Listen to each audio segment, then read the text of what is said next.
Good morning friends. आज मैं आपसे बात करूंगा कि हमारा जो S7 400 सीरीज़ की पीएलसी होती है उसका हार्डवेयर किस तरह से हम सेटअप करते हैं और सॉफ्टवेयर में उसको किस तरह से कॉन्फ़िगर करते हैं और पूरा हार्डवेयर कॉन्फ़िगरेशन आपको बताऊंगा मैं। तो ये हमारा S7 400 की पीएलसी है। ये इसका बैकप्लेन है जहाँ पे मॉड्यूल्स हमको बैठाने रहते हैं। इसका मॉडल नंबर आपको यहाँ पता होना चाहिए, क्योंकि बाद में जब आप सॉफ्टवेयर में काम करेंगे तो इसका पार्ट नंबर आपको वहाँ पे ले करके इस चीज़ को वहाँ पे इंसर्ट करना पड़ेगा। इसके बाद पहला जो हमारा मॉड्यूल आता है वो पावर सप्लाई का मॉड्यूल होता है। हमें पता होना चाहिए कि कितने एम्पियर के यहाँ पे पावर सप्लाई मॉड्यूल हम यूज़ करें। जैसे हमने यहाँ 4 एम्पियर का यूज़ किया हुआ है। नंबर आप इनपुट आउटपुट बढ़ेंगे तो इसका रेटिंग बढ़ जाएगा, तो आपको उस हिसाब से सिलेक्शन देखना पड़ेगा कि कितने एम्पियर का ले आना है। इस पावर सप्लाई में हम यहाँ पर आप देखेंगे तो इसके अंदर यहाँ पर 230 वोल्ट का इनपुट है और यहाँ से इसमें बैकअप देने के लिए लिथियम बैटरी भी लगती है। यहाँ पे फ़िलहाल है नहीं, अगर हम पावर बंद करेंगे तो इसका प्रोग्राम इरेज हो जाएगा। ठीक है। इसके बाद सीपीयू है। सीपीयू का पार्ट नंबर हमें पता होना चाहिए। यहाँ पे CPU 412 सीपीयू है, इसका पार्ट नंबर यहाँ लिखा हुआ है। सेम एआई मॉड्यूल है, एआई मॉड्यूल का यहाँ पे पार्ट नंबर लिखा हुआ है। और ये हमारा जो है हम कम्युनिकेशन जो करा रहे हैं USB, ये आपका MPI अडाप्टर से करा रहे हैं और ये हमारा सिस्टम है, इसके थ्रू हम अभी इसको कमीशनिंग करेंगे। फ्रेंड्स, ये हमारा सीमेटिक मैनेजर का सॉफ्टवेयर है। इस सॉफ्टवेयर में हम इसका पूरा कॉन्फ़िगरेशन करेंगे। इसको हम ओपन कर रहे हैं। इसका वर्जन 5.6 है। फ्रेंड्स, ये हमारा पहले का प्रोजेक्ट है। हम आपको दूसरा क्रिएट कर रहे हैं, तो हम इसमें नया क्रिएट करेंगे, आपको हम दिखाएंगे कैसे बनता है। तो एक नया प्रोजेक्ट हम बनाएंगे, क्योंकि ये टेस्ट कर रहे हैं तो हम टेस्ट के ही नाम से रखेंगे। हमने पहले भी बताया है। और साथ में हम इसका डेट डालेंगे।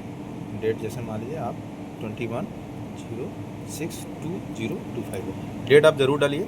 उसके बाद हम एक ओके करेंगे। ये नया प्रोजेक्ट आ गया। अब हमें पता नहीं है कि इसमें कौन सी पीएलसी लेके आना है। आपको मालूम है, हमने आपको डिटेल पहले बताया था। यहाँ पे राइट क्लिक करेंगे, यहाँ पे राइट क्लिक करेंगे और यहाँ पे इंसर्ट में जाएंगे। तो हमें S7 400 की पीएलसी लेना है, तो यहाँ पे 400 स्टेशन हम कर लेंगे। अब उसके बाद इसको एक्सपेंड करेंगे। अब हम आपको बताएंगे कैसे हार्डवेयर इसमें इंसर्ट करेंगे। यहाँ पे आएंगे, यहाँ आने के बाद हार्डवेयर में जाएंगे। हार्डवेयर आपका इस तरह से आ जाएगा फ्रेंड, इस तरह से आएगा। यहाँ पे डिस्क्रिप्शन के नीचे आएंगे, यहाँ पे हम राइट क्लिक करेंगे। तो राइट क्लिक करने के बाद यहाँ पे इंसर्ट ऑब्जेक्ट में जाएंगे।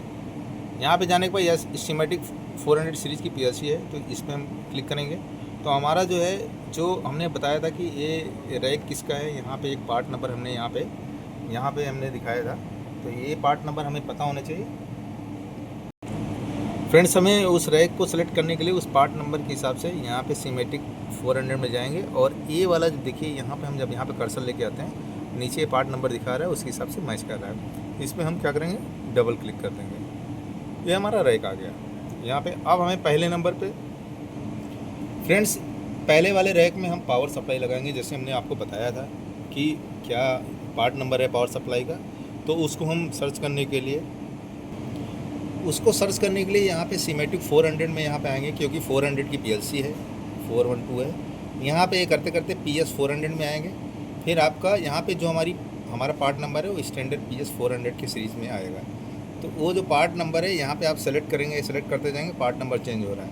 तो हमारा जो पार्ट नंबर है PS 407 4 एम्पियर की है, उसका पार्ट नंबर 6ES7 4070 0DA02-0AA0 है। ये जब आपका आ जाएगा तो इसको आपको यहाँ पे क्या करना है, एक बार क्लिक कर देना है। यहाँ पे क्लिक करेंगे, ये आपका देखिए ये मॉड्यूल इंसर्ट हो गया। अब सेकंड नंबर पे हमको क्या करना है, पावर सप्लाई लेके आना, सॉरी CPU लेके आना है। फ्रेंड्स, रैक में जो है आपका 2 नंबर पोजीशन पे हमको CPU लेके आना है। हमें CPU का पार्ट नंबर पता होना चाहिए। तो हमारा जो CPU है 412 सीरीज़ का है और उसका जो पार्ट नंबर है 6ES7 412-2EK07-0AB। जो भी है उसके हिसाब से आपको यहाँ पे CPU को सेलेक्ट करना है। यहाँ पे आप यहाँ करेंगे सेलेक्ट, एक्सपेंड करेंगे और ये वर्जन 7.0 है, फर्मवेयर का वर्जन है। इसको यहाँ पे एक बार आप क्लिक कर देंगे। जैसे ही क्लिक करेंगे, यहाँ पे IP एड्रेस ये सब मांग रहा है। अगर आपको करना है तो आप उसको चेक करके कर सकते हैं, अदरवाइज हम जनरल में जाएंगे और इसको हम ओके कर देंगे। यहाँ पे ओके किया। इस CPU के हिसाब से ये यहाँ है MPI पोर्ट, आपका पोर्ट 1 पोर्ट 2 ईथरनेट पोर्ट, ये सारे आपके यहाँ पे बाय डिफ़ॉल्ट आ जाएंगे। अब इसके बाद हम क्या करेंगे, एक जो है हम यहाँ पे इनपुट मॉड्यूल AI मॉड्यूल यहाँ पे और लेके आना चाहते हैं, तो ये 3 नंबर रैक में हम इसको सेलेक्ट किए। फ्रेंड्स अब तीसरे नंबर पे हम यहाँ पे एक AI मॉड्यूल इंसर्ट करना चाहेंगे, सो दैट क्या है आपको ये पता चलेगी कौन सा इनपुट मॉड्यूल कैसे ले आते हैं। तो उसको इंसर्ट करने के लिए फ्रेंड्स क्या है, सिमेटिक 400 में ही आना है और ESM 400 के अंदर आपका AI मॉड्यूल है, तो हमने उसका पार्ट नंबर हमें पता होना चाहिए जो आप इसमें इंसर्ट कर रहे हैं। तो हमारा जो पार्ट नंबर है वो एक्चुअल में 6ES7431-1KF000AB0 है, जो कि AI 8 × 13 बिट का ये हमारा मॉड्यूल है। तो इसको हम एक बार क्लिक करेंगे, यहाँ पे जैसे क्लिक करेंगे ये मॉड्यूल हमारा आ गया है।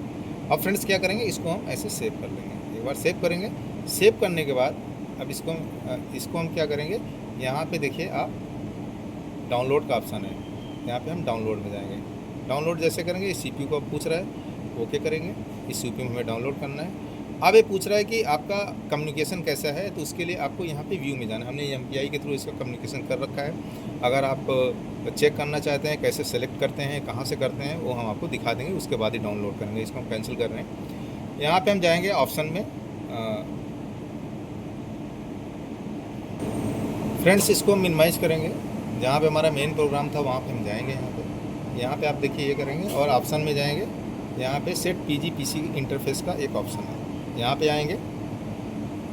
यहाँ पे आप देखिए हमने MPI के थ्रू किया था, तो इसलिए USB to ऑटो करके हमने किया है। यहाँ पे पूरा डिटेल आ रहा है कि MPI प्रोफिबस नेटवर्क सेंडिंग बस, इस तरह का कम्युनिकेशन प्रोटोकॉल इसमें लिया हुआ है। इसको करके हम ओके करेंगे, ठीक है। ओके करेंगे, बाय डिफ़ॉल्ट आपका MPI में इसका कम्युनिकेशन सेलेक्ट हुआ है। अब हम फ्रेंड्स क्या करेंगे, हार्डवेयर वाले उसी पेज में जाएंगे। यहाँ पे जहाँ मिनिमाइज़ किया है इसको हम ओपन करेंगे। यहाँ पे ओपन करेंगे और यहाँ CPU को सेलेक्ट करेंगे। यहाँ पे हम डाउनलोड के ऑप्शन में जाएंगे। जैसे डाउनलोड के लिए ऑप्शन है वही CPU आएगा। ये आपको कम्युनिकेशन किसके थ्रू है, यहाँ पे पूछ रहा है कम्युनिकेट हो रहा है नहीं हो रहा है आपका सॉफ्टवेयर। यहाँ पे व्यू करेंगे तो ये बता रहा है कि CPU आपका ये हमारे कम्युनिकेशन में इस सॉफ्टवेयर के थ्रू आ रहा है। तो इसको हम सेलेक्ट करेंगे, सेलेक्ट करके ओके कर देंगे। तो ये हमारा जो भी हार्डवेयर हमने बनाया हुआ है ये CPU के अंदर आपका जा रहा है। यहाँ पे ये बोल रहा है कि मॉड्यूल डाउनलोड में है, तो PLC आपका स्टॉप में हो जाएगा। एक्नॉलेज करना है कि नहीं करना है, आप ओके करोगे, क्योंकि हाँ डाउनलोड करना है तो आपको स्टॉप में जाएगा। तो आप ध्यान रखिए जब भी हार्डवेयर डाउनलोड कर रहे हैं तो लाइन हमारी बंद होनी चाहिए, CPU हमारा स्टॉप में जाएगा। ये सब चीज़ें बहुत ध्यान रख के ही करना है। जल्दीबाजी में कुछ भी करेंगे तो रनिंग लाइन में आपके बड़े नुकसान हो सकते हैं। फ्रेंड्स इसको ये हमारा डाउनलोड हो चुका है। अब इसको हम यहाँ पे प्रोजेक्ट को यहाँ पे सेव करेंगे।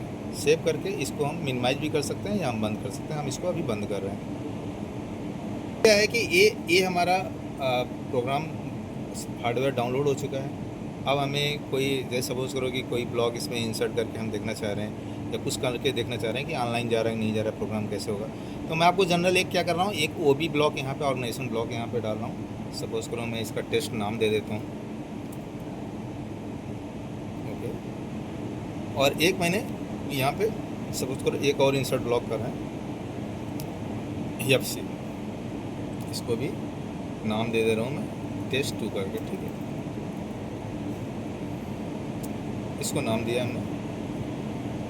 अब हम फ्रेंड्स क्या करेंगे, एक मैं ऐसे ही सिंपल सा एक लैडर में आपको एक प्रोग्राम दिखाता हूँ, छोटा सा एक बना करके। यहाँ पे एक हमने YNO लिया, एक मान लो मेमोरी बिट हमने 0.1 लिया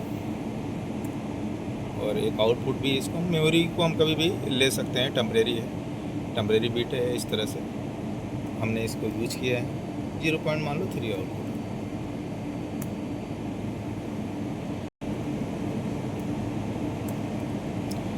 अब फ्रेंड्स इसको हम क्या कर रहे हैं, यहाँ डाउनलोड कर रहे हैं, क्योंकि प्रोग्राम आपने नया बनाया है, डाउनलोड मांगेगा। डाउनलोड किया हमने। फ्रेंड्स जैसा वो मैसेज आया था, इसका मतलब है कि ये जो प्रोग्राम हमारा FB में बना हुआ है OB में भी बने होने की वजह से वो कॉन्फ्लिक्ट कर रहा है और वो एरर आ रहा है, ठीक है। तो फ्रेंड्स अभी इसको देखो, ये सेम प्रोग्राम है, ये हमारा OB में बना हुआ है और FB में ऑनलाइन लेंगे तो ऑनलाइन तो जाएगा, बट ये क्या है प्रोग्राम हमारा रन नहीं हो रहा है। आप देखिए यहाँ पे रन दिखा रहा है, बट यहाँ पे हम देखिए अगर हमारा रन होता है तो क्या होता है, यहाँ पे ग्रीन हो जाना चाहिए, बट जा नहीं रहा है क्योंकि राइट वहाँ से OB में हो रहा है। तो हम इसको क्या करेंगे फ्रेंड्स, यहाँ पे हम डिलीट कर दे रहे हैं। अब हम OB में जो हमने इस तरह का प्रोग्राम बनाया है उसको हम देखेंगे कि क्या होता है, ठीक है फ्रेंड्स। इसको हम डाउनलोड कर दे रहे हैं सो दैट क्या है कि सिस्टम में पता चले कि वहाँ पे ये नेटवर्क हट गया है।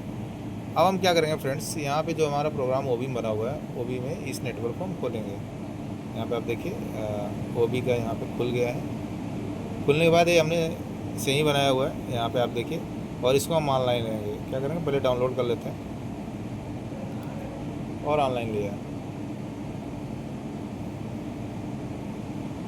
ऑनलाइन लेने के बाद फ्रेंड्स देखो ये हमारा ग्रीन दिखा रहा है और हमारा ये प्रोग्राम रन कर रहा है। तो इसका मतलब है फ्रेंड्स, ये हमारा प्रोग्राम इस तरह से हम इसको बना सकते हैं, हम इनपुट आउटपुट एड्रेस करके। ठीक है फ्रेंड्स, ये हार्डवेयर कॉन्फ़िगरेशंस का है फ्रेंड्स, कैसे हम प्रोग्राम में करते हैं, किस तरह से पीएलसी नई पीएलसी को हम बनाते हैं। नेक्स्ट स्टेप में आपको हम बताएंगे आरआईओ का प्रोटोकॉल कैसे बनाया जाता है, किस तरह से इसको हम डाउनलोड अपलोड कर सकते हैं, कभी कुछ करप्ट हो गया तो कैसे ट्रबल शूट करेंगे। फ्रेंड्स, आप हमारे वीडियो के साथ बने रहिए, लाइक करते रहिए, सब्सक्राइब करिए। आपको सारे ऑटोमेशन के बारे में पार्ट वाइज हम आपको इन्फॉर्मेशन देंगे। Thank you so much.